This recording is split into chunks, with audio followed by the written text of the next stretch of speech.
د غزنی ولایت مرکز اړوند د کډوالو یا بیروني ښارګوټي اوسیدونکو شکایت کوي وایي چې له کله سرپرست حکومت واک ته رسېدلی په ښارګوټي کې د کورونو جوړېدو بهیر بند شوی چې دغه کار د دوی لپاره ګڼې ستونزې رامنځته کړي دي.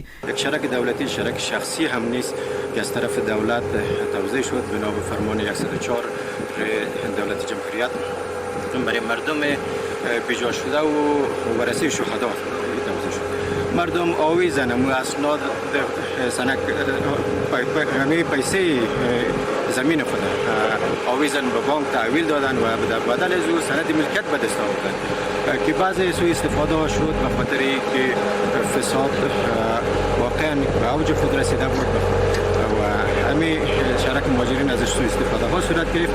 کارها بعضی مواقع با مشکلات مواجه میشد و حال هم شرک مهاجرین کارهایش بند است. مردم اجازه ساخت و ساز نداره. مردم خیلی ها با مشکلات مواجه است. ما خواستار از این هستیم که زودترین فرصت به مشکلات مردم رسیدگی صورت بگیره و این مشکلاتی را که مردم دارن مشکلات مردم حل